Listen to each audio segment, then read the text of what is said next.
Praise the Lord, hallelujah. സ്നേഹമുള്ള സഹോദരങ്ങളെ, പ്രഭാതവന്ദനം.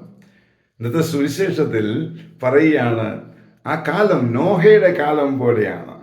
പ്രളയം ചുറ്റുമുണ്ടാവും, പ്രതിസന്ധി ചുറ്റുമുണ്ടാവും. പക്ഷെ നോഹ പെട്ടകത്തിൽ പ്രവേശിച്ചതുപോലെ നിന്നെ ദൈവരാജ്യത്തിന്റെ ഉള്ളിലാക്കും. പ്രതിസന്ധികളെല്ലാം മാറ്റുമെന്നല്ല, പക്ഷെ നിന്നെ ആ പ്രതിസന്ധിയിൽ നിന്ന് രക്ഷിക്കും. സങ്കീർത്തനത്തിൽ പറയുന്നുണ്ട്, നിന്റെ വഴികളിൽ നിന്നെ കാത്തു പരിപാലിക്കാൻ അവിടുന്ന് നിന്റെ ദൂതന്മാരോട് കൽപ്പിക്കും. നിന്റെ പാദം കല്ലിൽ തട്ടാതിരിക്കാൻ അവർ നിന്നെ കൈകളിൽ വഹിച്ചുകൊള്ളും. സിംഹത്തിന്റെയും മണലിയുടെയും മേൽ നീ ചവിട്ടി നടക്കും. സ്നേഹമുള്ള സഹോദരങ്ങളെ, അങ്ങനെയുള്ള ദൈവരാജ്യ അനുഭവത്തിലേക്ക് മാറിക്കൊണ്ട് ആ ദൈവരാജ്യ അനുഭവം സ്വന്തമാക്കുവാൻ നമുക്ക് ആഗ്രഹിക്കാം, പ്രാർത്ഥിക്കാം. പരിശുദ്ധ അമ്മേ സഹായിക്കണേ. വിശുദ്ധ ഔസേപ്പ് പിതാവേ ഞങ്ങൾക്ക് വേണ്ടി പ്രാർത്ഥിക്കണേ. പരിശുദ്ധാത്മാവേ എഴുന്നള്ളി വരണേ.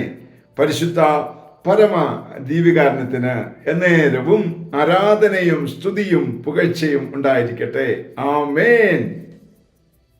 നമ്മുടെ കർത്താവായ യേശുക്രിസ്തുവിന്റെ കൃപയും പിതാവായ ദൈവത്തിന്റെ സ്നേഹവും പരിശുദ്ധാത്മാവിന്റെ സംസർഗവും സഹവാസവും സ്നേഹവും ശക്തിയും കൃപയും എല്ലാ അനുഗ്രഹങ്ങളും സമൃദ്ധമായി നിങ്ങൾ ഏവരോടും കൂടെ ഉണ്ടായിരിക്കട്ടെ, ഇപ്പോഴും എപ്പോഴും എന്നേക്കും.